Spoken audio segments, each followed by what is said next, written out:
کچھ لوگ ہیں جو نعوذ باللہ نبی کریم صلی اللہ علیہ وسلم کی حدیثوں کا انکار کرتے ہیں.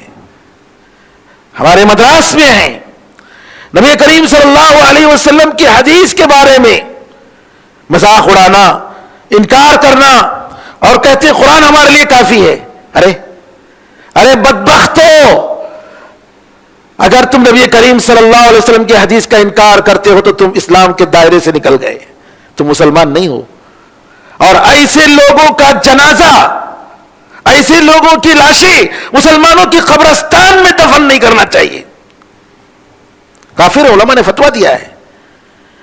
ان کے کہنے کا مطلب یہ ہوا کہ نبی کریم صلی اللہ علیہ وسلم صرف ایک پوسٹ مین، نعوذ باللہ، پوسٹ لا کر دے کر چلے گئے، قرآن لا کر دیا اور چلے گئے. قرآن نے یہی کہا، قرآن نے یہ کہا کہ وَمَن يُطِعِ الرَّسُولَ فَقَدْ أَطَاعَ اللَّهَ، جس نے رسول کی بات مانی اس نے اللہ کی بات مانی.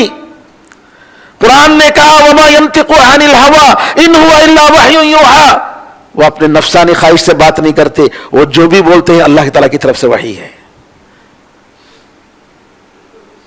کتنی مثالیں صاف کہہ دیا قرآن نے، تیرے رب کی قسم، فلا وربک لا یؤمنون، صحیح معنی میں یہ مومن نہیں ہو سکتے حتی یحکموک فیما شجر بینہم، آپس میں جو اختلافات ہیں ان اختلافات میں آپ کو جج نہ بنا لیں، آپ کو جج نہ تسلیم کر لیں.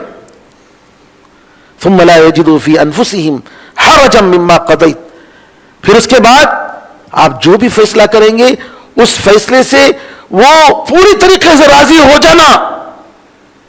وَيُسَلِّمُ تَسْلِيمًا، ذرا برابر بھی ان کے دل میں اس کے آپ کے فیصلے کے بارے میں خلش نہیں رہنا چاہیے.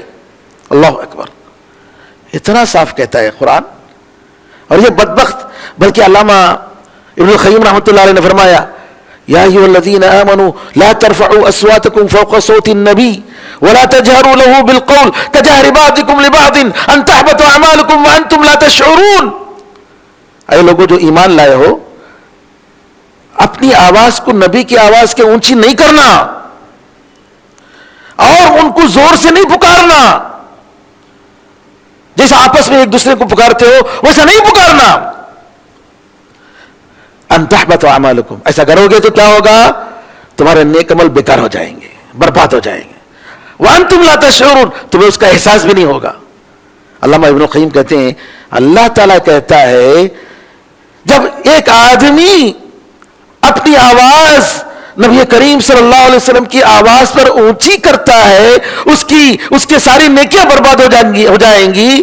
تو بتاؤ اس آدمی کے بارے میں کیا خیال ہے جو اپنی رائے کو یا کسی اور کی رائے کو، اس کے قول کو نبی کریم صلی اللہ علیہ وسلم کے قول پر مقدم کرتا ہے؟ کیا وہ اس کا ایمان رہے گا؟ ہرگز نہیں.